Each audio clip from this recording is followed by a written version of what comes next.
C'est écrit ordonnance portant révision du code électoral. Parce que c'est l'ordonnance, on a pris une ordonnance pour réviser. Mais le code électoral, depuis toujours, c'est une loi organique. On n'a pas besoin de le préciser encore, ordonnance portant révision du code électoral pour une loi organique. D'accord. Précision ayant été faite, revenez au deuxième sujet. Sur la campagne électorale, déjà, moi, je suis content qu'on s'approche de cette campagne.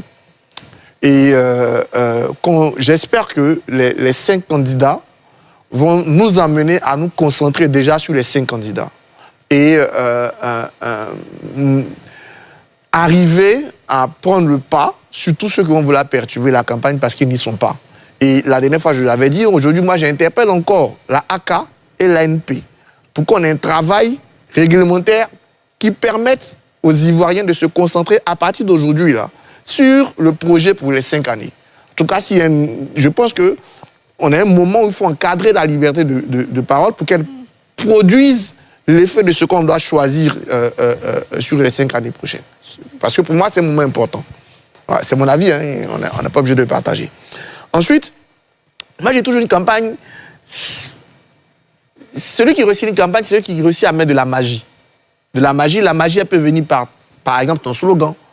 D'ailleurs, moi, quand je me souviens des campagnes, depuis que je suis gamin, c'est les slogans, le progrès pour tous, le bonheur pour chacun, la clé du vrai changement, Ado Solutions. La magie aussi peut venir par l'ambiance que tu vas créer autour de ta campagne. Est-ce que tes meetings sont suivis? Est-ce que tu montres qu'il y a un peuple avec toi?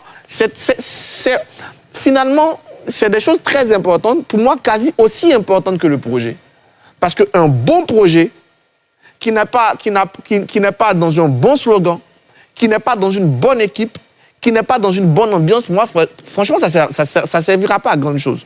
Parce que c'est l'ambiance, le slogan, les images, ta com autour, qui va faire qu'on va s'intéresser. Ça va apporter un gros plus dans cette campagne. Je pense qu'il y a cette magie. Est-ce qu'ils pourront créer cette magie pour amener les gens à aborder la campagne avec beaucoup plus d'émotion.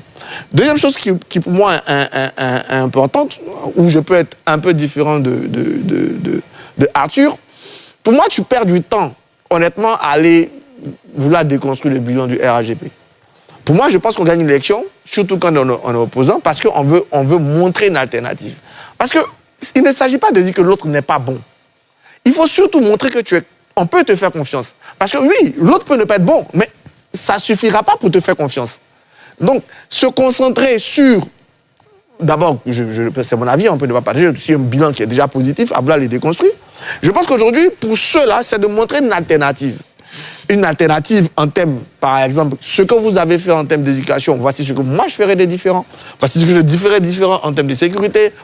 Ça sera très important. Enfin, là, je suis d'accord, il faut que les candidats arrivent aussi à assurer, dans l'esprit, dans leur stature, dans leur équipe, dans leur entourage, par leur prise de parole, qu'ils créent de la confiance. Après, globalement, j'espère, en tout cas, je crois, qu'on aura une belle campagne, parce qu'on a quand même des candidats de valeur. On a des candidats de valeur. Awa Dombello, tu l'as dit toi-même tout à l'heure, il incarne les BRICS en Afrique. On a Jean-Louis Billon, plus grand entrepreneur, plus grand employeur du pays, qui a été, on l'oublie très souvent, maire et président du conseil régional. Donc, c'est-à-dire, c'est quelqu'un qui connaît les enjeux locaux, qui connaît comment ça fonctionne, qui a créé un lien avec son territoire et qui aussi qui pèse dans le PDCI. Simone Gbagbo, c'est toute une histoire. C'est toute une histoire. Elle peut incarner quelque chose. Arrête Dago, on l'oublie, elle était ministre, elle était tout ça. Donc, on a des personnages qui ont de quoi faire belle campagne, qui ont de quoi incarner quelque chose. Et je pense que dans la campagne, l'équation personnelle, c'est pour ça que De Gaulle disait, l'élection présidentielle, c'est d'abord le rendez-vous entre une personne et son peuple. Derosimi? D'accord, je vais répondre à 10 heures, hein, voilà, même si le débat pourrait se poursuivre. Je pense qu'hors antenne, on va le continuer. Très bien. Moi, c'est les enjeux, d'abord au niveau de... Quand je veux catégoriser entre l'opposition et le pouvoir, voilà. Le pouvoir aura à défendre son bilan, qui a tout peut-être éloquent, que moi, je trouve discutable. Tout à l'heure même, Kamenan parlait de 800 000 francs comme revenu moyen. Pour moi, c'est des arguments, par exemple, sur lesquels... Donc, le RHDP aura à se prononcer sur les énormes promesses non tenues, à se justifier. Alors, la question que je me pose, c'est qu'est-ce que le RHDP va proposer de nouveau? C'est là le grand challenge. Parce que tellement de promesses restées en suspens, qu'est-ce qu'il va proposer au nouveau? Bon, certainement qu'il utilise encore un narratif. Et donc, c'est d'abord au niveau des propositions. Et l'opposition, c'est comment se servir des ratés du RHDP, qui sont légion, ça c'est mon avis, pour pouvoir faire des propositions réelles. Et là, l'opposition a encore un challenge. Alors, la figure de proue dans cette opposition, pour moi, c'est M. Awa Dombelo. Tout le monde le dit tout à l'heure, hein, voilà. Il a la carrure. Quand on voit, il y a toujours deux figures majeures qui vont influencer cette élection-là, si ces personnes n'appellent pas au boycott. Le président Laurent Gbagbo, qu'on dit ne pas avoir eu le nombre total de parrainage, et le président Tidiane Thiam. Le facteur qui est en faveur d'avoir Dombelo, c'est que bien qu'étant déposé, si vous permettez l'expression, de ses fonctions, demeure un militant du PPACI. Sauf erreur, je ne pense pas qu'il ait été radié. Alors, quand on suit sa démarche de candidature de précaution, tout semble lui donner raison. Si équipe de campagne devait-il avoir, je suppose que la collaboration se fera avec le RHDP. Alors, depuis un bon moment, on voit le président Laurent Gbagbo. Pardonnez. La collaboration se ferait avec, vous avez dit, avec le RHDP. Ah là là, bon là là. Vous faisiez allusion au PPACI. Au PPACI, merci d'avoir suivi. Hein, voilà. Bon, c'est vrai que les alliances, on ne sait jamais en politique, hein, mais ce n'est pas ce que je voulais dire. Absolument, allez-y. Avec le PPACI. L'autre élément, c'est la posture actuelle du président Laurent Gbagbo, on en parle peu, qui, depuis qu'il n'est pas sur la liste électorale, a commencé... La liste des candidats. La liste des candidats a commencé à faire des négociations, des consultations avec tout le monde. Voilà. Je chahutais tout à l'heure Guillaume. Après 14 ans, je vois que le président Laurent Gbagbo a reçu Afi N'Guessan, voilà, dont on disait qu'il n'a pas dit le nom à un meeting où il avait invité. Il a reçu tous les candidats de l'opposition qui n'ont pas leur nom, qui se plaignent, et des candidats importants. Qu'est-ce qui se prépare? Il a reçu même le PDCI. Et ils sont ensemble au sein du front commun. C'est un avantage pour l'opposition. Moi, j'insiste. C'est vrai que le cauchemar du parrainage et autres, la seule manière que l'opposition a, ou l'une des possibilités que l'opposition a pour mettre fin à tout ce qui est qualifié d'arbitraire, pour moi, c'est d'aller aux élections. D'ailleurs, le président Laurent Gbagbo l'a dit avant les législatives de 2023. Voilà, son parti a perdu beaucoup d'ancrage, beaucoup de vitalité avec le boycott des élections. Il avait même dit que peu importe les conditions, il serait intéressant d'y aller pour mieux les dénoncer. Ça ne veut pas dire qu'il fallait adouber les irrégularités. Donc, si il y a une bonne organisation autour de Dombelo, je rappelle que Simone Gbagbo, bon, c'est vrai que beaucoup d'hommes se prononcent sur ce qu'elle a dit, hein, qu'elle a dit le Conseil constitutionnel a fait un bon travail, mais elle aussi, elle a dit qu'il serait intéressant que l'opposition ait un candidat pour penser à l'alternative. C'est des signaux qui ne sont pas en défaveur de l'opposition et qui seraient intéressants de sonder, surtout que M. Jean-Louis Bion, oui, sauf que lui, peut-être, le petit handicap, pas un petit handicap qu'il pourrait avoir, il sera difficile pour lui, peut-être, je ne dis pas impossible, de rebondir avec le PDCI parce qu'il y a eu un peu trop de... je pense que les écorchements directs envers la personne de M. Tidiane Thiam, qui demeure quelqu'un de solide au PDCI, la présence de Dame Valérie autour de lui, c'est des choses qui peuvent dissuader par rapport à sa posture. Mais rien n'est impossible, hein. Je pense qu'en politique, rien n'est impossible. Donc je veux dire que, pour résumer ce premier point que j'aborde, l'opposition a ses cartes en main. Un mot d'ordre de Laurent Gbagbo et de Tidiane Thiam, autour peut-être d'une personnalité, surtout comme Awa Dombelo, mais je ne pense pas quand même qu'avec l'approche sociologique, l'ancrage sociologique que Kamena a abordé tout à l'heure, il soit possible que le pouvoir s'en sorte, surtout que son bilan est discutable. Deuxième élément pour moi qui sera important, c'est les discours qu'on promeut. Voilà. On en parle peu, hein, les discours qu'on promeut. Tu parlais de la AK, mais il serait intéressant aussi que le procureur fasse attention. Parce que depuis un bon moment, je vois certaines personnalités, certaines personnes balancer des films qui ressemblent un peu à des incitations à la haine ethnique. Voilà. Je pense que la Côte d'Ivoire vient de loin. Chaque Ivoirien, là où il est, a perdu un être qui est cher. Voilà. Je vois certains journalistes qui balancent des vidéos pour essayer de justifier, en ravivant la fibre ethnique, ce n'est pas bon pour la cohésion sociale. Ça aussi, c'est la campagne électorale.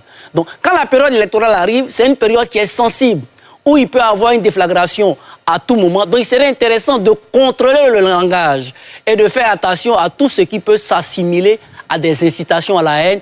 Vous savez, pendant la crise, si tous les Ivoiriens veulent faire ressortir les vidéos de ce qu'on a vécu ici, je pense que la Côte d'Ivoire va foncer tout droit dans le chaos. D'accord, très bien. Alors, il serait intéressant de revoir nos discours pour que la campagne aussi soit mieux orientée. Très bien. Guillaume Bateau? Oui, bon, avant de venir aux enjeux, mon jeune frère Derou a voulu me titiller sur la rencontre du président Afi, du président Gbagbo. Mais écoute, Derou, ça c'est la rencontre du crépuscule. Qu'est-ce que tu peux espérer? Tous les redoublants qui se retrouvent, c'est trop compliqué. C'est trop compliqué. Oui, recalé, redoublant, c'est la même chose. Guillaume, revenez à mon sujet. Donc, moi, j'ai vu aussi quelques gens réagir sur Facebook. Oui, mais Guillaume, qu'est-ce que tu as dit? Mais c'est pour faire quoi, cette rencontre d'aujourd'hui? Bref. Alors, je vois que tu es beaucoup optimiste. Tu penses que les candidats peuvent se retrouver autour de Don Melo. Monsieur Melo, que je respecte beaucoup, pour qui j'ai beaucoup d'amitié. Mais je ne vois pas comment, par exemple, Monsieur Billon, qui est entrepreneur, on l'a dit ici, ancien président de la Chambre de commerce et d'industrie, qui est par ailleurs héritier d'une grande famille qui a beaucoup de liens forts avec la France, par exemple, pourrait s'allier à M. Don Melo, dont le discours central est la rupture radicale avec la France. Je ne vois pas comment ça peut être possible.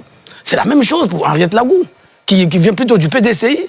C'est vrai qu'elle a été ministre sous le président Gbagbo, mais elle était une personnalité qui était proche du feu le président Bédier, et après, donc, ministre sous Gbagbo. Donc il y a plutôt une culture de PDCI, je ne vois pas comment elle aussi pourrait se rapporter sur Don Melo. Bon. Après, il y a Simone. Simone, épouse Gbagbo, qui est une grande figure du militantisme de gauche. On ne le rappelle pas souvent, mais elle a été l'une des membres fondatrices du Front populaire ivoirien, où elle a joué un grand rôle. C'est la formatrice de ce parti-là, qui a un vrai ancrage à gauche, même si elle n'est pas aussi à gauche que Don Melo. Et pour qui cette candidature, j'allais dire, c'est la candidature d'une vie. C'est une femme politique qui s'est battue, qui a été humiliée par son ex-époux et qui renaît de ses cendres.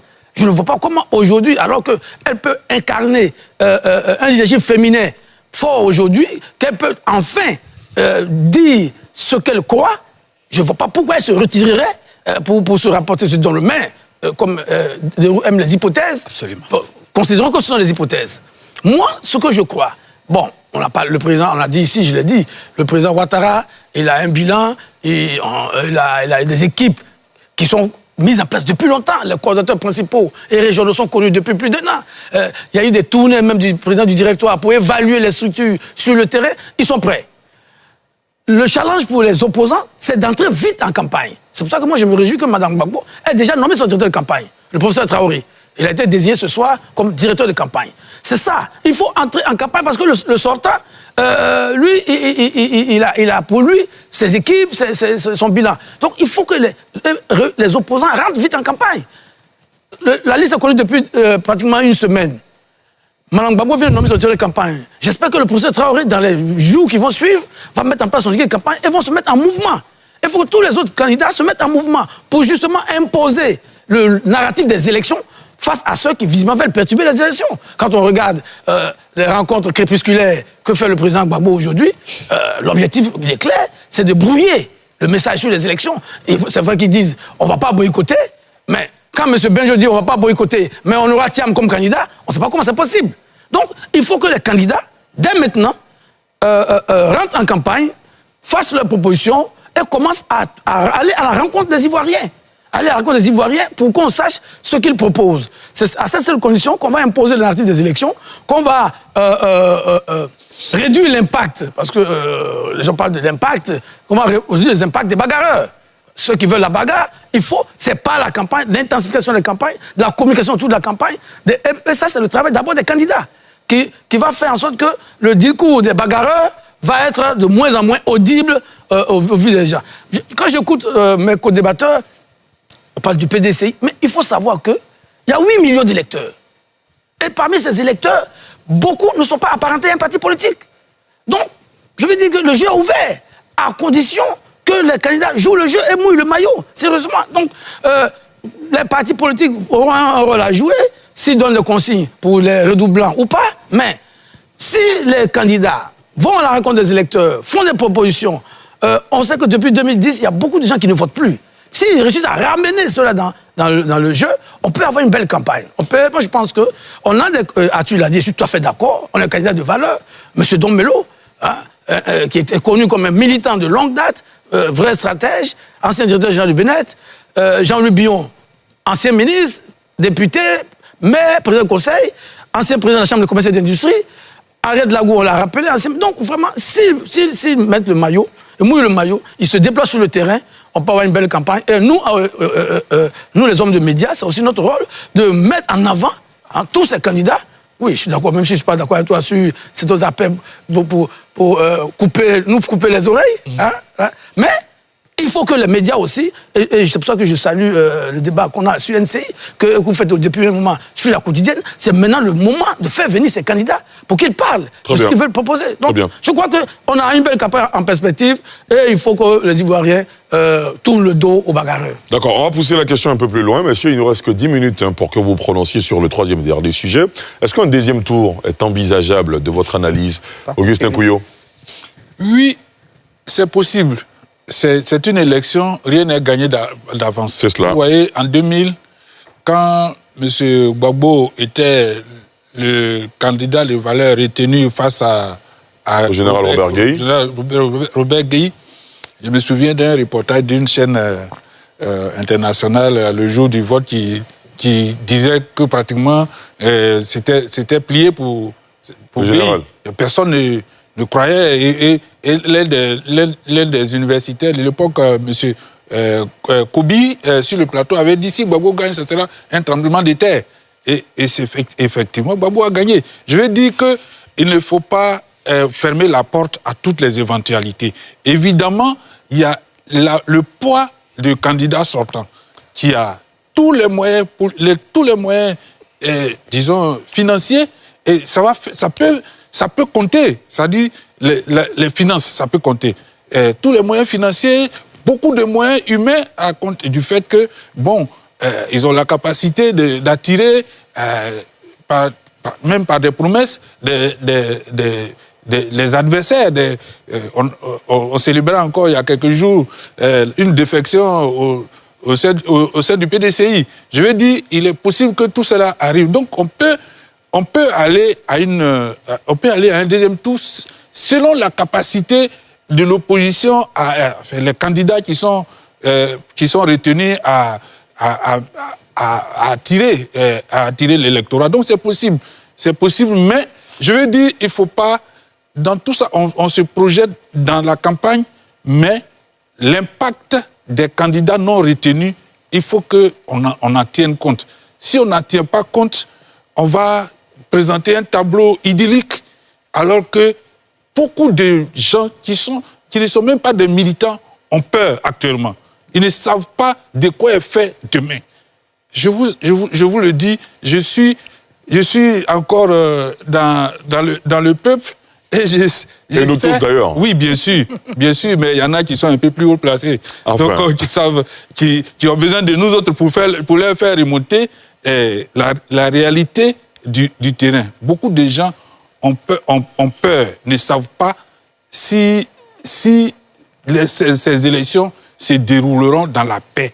Il y a eu 2020. Avant 2020, il y a eu la préélection de 2010. Donc, il y a ce souci-là dont il faut tenir compte quand on se projette. D'accord, très bien. Yacouba Doumbia? Oui, alors, il est quand même bon que je réagisse très rapidement au propos de Derou Simi. Vous savez, on a... Quel propos? Qu'est-ce qu'il a dit? Alors, il a parlé il faut que les discours de haine cessent, qu'on cesse de publier des vidéos, que certains journalistes... C'est de moi qu'il parle.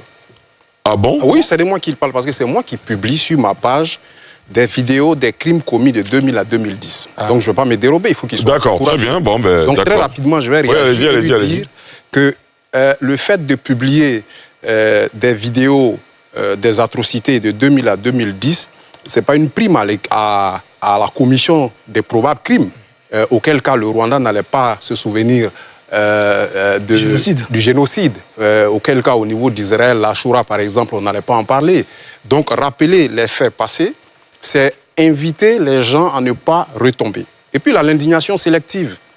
Parce que ces amis du PPACI, quand ils publient certaines images ou quand ils rapportent des faits liés à la rébellion et qu'ils tentent d'imputer ça au président Alassane Ouattara, je ne vois pas pourquoi il n'a pas dénoncé ça. Donc, quand tu dois t'indigner, il faut t'indigner de façon générale. Ce n'est pas la peine d'avoir l'indignation sélective et en tentant de faire passer les uns pour ceux qui veulent attiser la haine et les autres pour ceux qui subissent. Ça, c'est inacceptable. Donc ça, je souhaite que dorénavant, quand on est en train de faire des débats, il faut éviter d'indexer les uns et les autres. Parce que je suis assis, je mène ce débat, je ne crois pas avoir offensé qui que ce soit, je ne crois pas avoir indexé qui que ce soit, pour quoi que ce soit, donc je souhaite que ça soit réciproque. D'accord, très bien, ça c'est dit. Ça c'est dit. Donc ceci dit, on va rapidement revenir... Est-ce qu'un deuxième tour est envisageable selon vous? Écoute, moi je ne vois pas les choses en termes de premier ou de deuxième tour. Je vois plutôt en termes de challenge, en termes de repositionnement de certaines figures emblématiques parmi les candidats, tels que Jean-Louis Billon, dont on a parlé un peu des différentes responsabilités qu'il a occupées.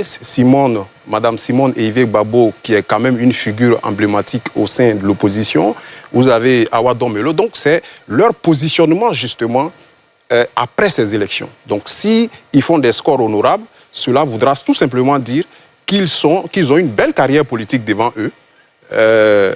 Si Domelo fait, par exemple, un score honorable, cela voudrait simplement dire qu'au PPACI, il compte pour l'avenir. Surtout que la génération actuellement, je vais parler il y a le chef de l'État, il y a le président Laurent Gbagbo lui-même, qui sont quasiment à la porte de sortie. Donc, ils peuvent incarner une certaine alternative au sein de leur formation politique. Donc, c'est comme ça que je vois la situation. Pour vous, c'est un exercice de positionnement pour les batailles futures à venir. Vous ne les voyez même pas remporter la présidentielle de 2025. Oh non, je ne le dis pas. Non, il ne faut pas les négliger. Il ne faut pas surtout les négliger, mais c'est beaucoup plus pour le futur. Très bien. Guillaume Bato? Oui, je crois que... alors, la question c'est, est-ce que le deuxième tour est possible? Oui, tout est possible, même si je ne crois pas qu'il y aura un deuxième tour. Mais je dis, comme la question c'est, est-ce que c'est possible? Disons oui que tout est possible, mais moi je crois fondamentalement que le deuxième tour, ça va être difficile. Mais, comme je l'ai déjà dit, on a là une palette de candidats qui peuvent, si ils font une bonne campagne, qui peuvent challenger le RHDP sur ce nombre de questions. M. Melo a un engagement clair sur les questions économiques, sur la question du franc CFA, qui sont des sujets qui sont portés par une partie de la jeunesse aujourd'hui. J'ai parlé de Mme Simone et Yves Gbagbo, militante historique. Elle a été secrétaire générale par intérim du SINARES. Elle a créé le FPI, dont était l'une des éminences grises. Elle a dirigé, quand elle était plus jeune, la GEC, la jeunesse étudiantine catholique, même si après elle s'est reconvertie à l'évangélisme. Mais, et puis, c'est une femme charismatique. Donc, ce sont des gens qui peuvent challenger le RHDP et son candidat. L'œuvre suffira donc de se déployer sur... Et quelqu'un l'a dit, je crois que c'est Arthur Kamena qui l'a dit, je suis d'accord avec lui.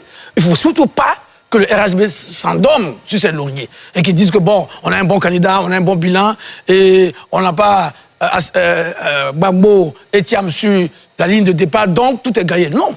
Une élection, il faut que le RHDP, lui aussi, mouille le maillot. Et ils ont les cadres pour, ils ont les militants pour, mais il faut qu'ils mouillent le maillot. Et il faut aussi ne pas minimiser du tout, parce que le discours souverainiste aujourd'hui, bon, porté plus clairement par M. Melo que par ses autres camarades, parce que eux autres, ça ressemble un peu à du folklore, je suis désolé de le dire, mais le discours souverainiste qui est porté clairement par M. Melo peut avoir un écho auprès de la jeunesse ivoirienne, la jeunesse urbaine, en parlant. Et puis, il y a d'autres thématiques qu'ils peuvent aborder. M. Billon aussi, il vient du monde de l'entreprise. Sur les questions économiques, sur de vraies propositions, par exemple sur la compétitivité, sur l'emploi, ça peut aussi parler à un certain nombre de catégories d'Ivoiriens. Donc, tout ça, je dis, la balle est dans le camp des autres candidats. Au lieu de chercher à faire des arrangements, il faut qu'ils rentrent en campagne. Le Conseil constitutionnel les a alignés, que chacun reste dans son couloir et court. Chercher un candidat de consensus, tout ça, ce sont du folklore qui fatigue trop les gens. Très bien. Derosimi? Bon, d'accord. Hein. Bon, là, j'ai été indexé. Hein. Oui, bien sûr, vous avez le droit de réagir. réagir. Généralité, si c'est senti concerné, bon, moi, je ne vais pas... Parce qu'il y a tellement de vidéos sur Facebook, maintenant, s'ils pensent que c'est lui seul, bon, je ne vais pas rester à ce niveau. Bon, je vais revenir sur la question de...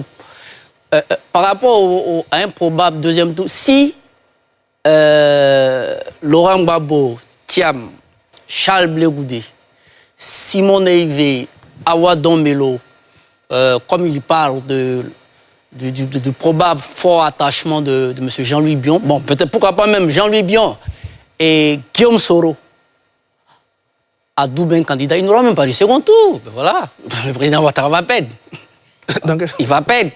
Voilà, parce que, bon, avec le PDCI, c'est pas l'arithmétique, mais c'est vrai que nos microzones politiques sont dominées par ce que le professeur Nobo a appelé une fois, je sais pas si il a parlé de triumvirat, c'est eux qui influencent, qu'on le veuille ou pas. Voilà, c'est eux qui influencent. Et la stratégie que M. Awa Dombelo adopte actuellement, je pense que ça laisse un peu, peut-être, le pouvoir pas serein. Il ne s'est pas encore prononcé, hein, je crois bien. Il n'a pas encore fait de communiqué officiel. Et il est hors du pays. Simon Gbagbo, de là-bas, on peut écrire. Hein, voilà, il est hors du pays. Donc, je veux dire que de là-bas, on peut faire un communiqué. Sérieux. S'il vous plaît, Guillaume. Alors, je vais dire que Simon... Guillaume, s'il vous plaît, laissez-le terminer. Allez-y, Derou, allez-y. Simon Neivé, elle a choisi un directeur de campagne.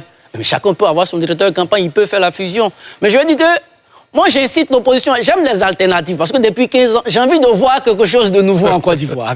Alors, si l'opposition se met ensemble, si l'opposition est suffisamment présente avec un candidat au niveau des bureaux de vote, je pense que l'article 51 Code électoral parle de proclamation des résultats par bureau de vote, si cela est suivi, je pense que ce que le pouvoir redoute plus aujourd'hui, c'est que l'opposition fasse un bloc solide.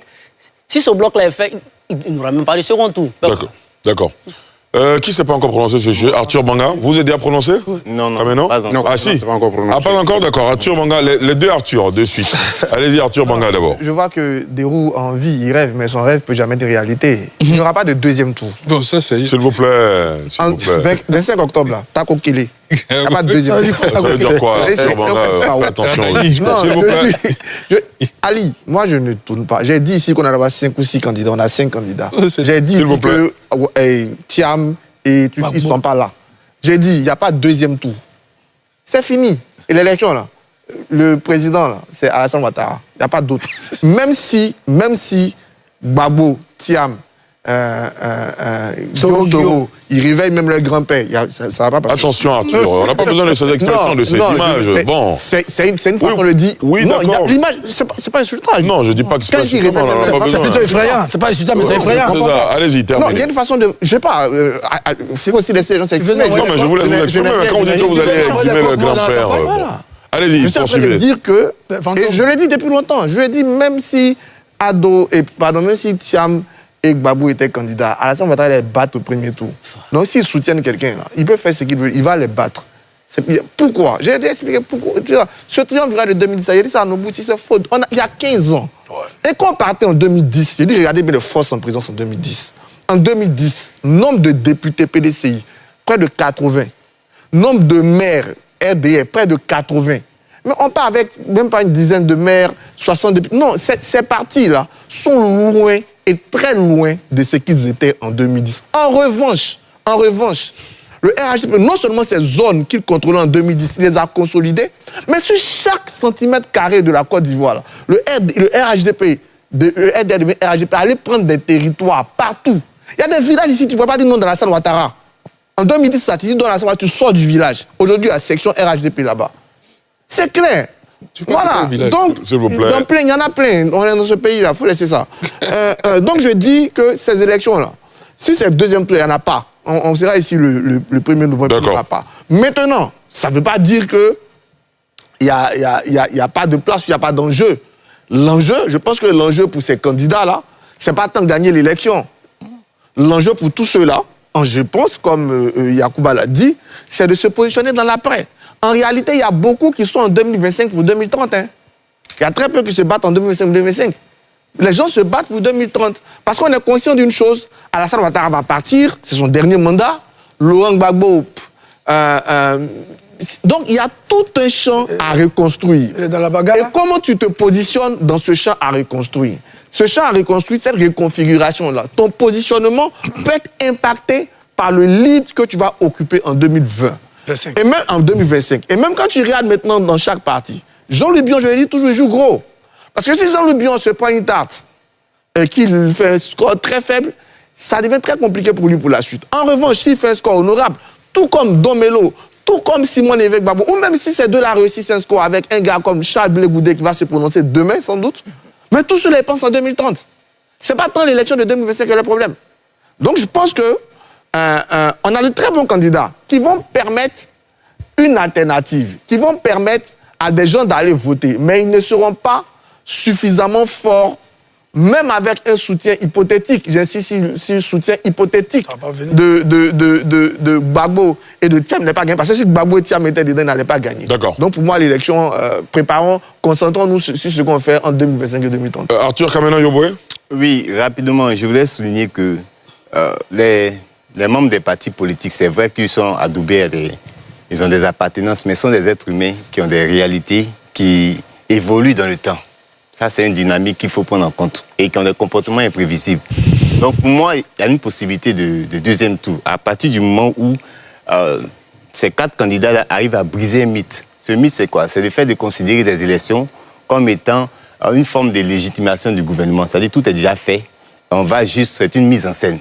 Et quand j'écoute un peu le discours du RHDP et tous ces animateurs, je vois que ce discours-là revient un coup KO. C'est parce qu'on va pour juste légitimer, pour fêter, en tenant compte de certains nombres de réalités. Donc, si les 4 challengers arrivent à... Quelqu'un l'a souligné, il y a 8 millions de candidats, 8 d'électeurs. Et quand on va en 2010, on se rend compte, en 2020, on se rend compte qu'il y a eu 3 millions qui sont allés aux élections, qui ont donné la légitimité aux candidats actuels de pouvoir diriger. Donc, il y a au moins 5 millions qui sont là, qui ne se sont pas prononcés et qui ont la possibilité de pouvoir inverser la tendance. Ce sont des êtres humains qui ont des orientations qui sont dynamiques. Donc, si l'un de ces candidats-là arrive à manifester, à prendre en compte toutes ces aspirations, je pense que là, il pourrait avoir une alternance.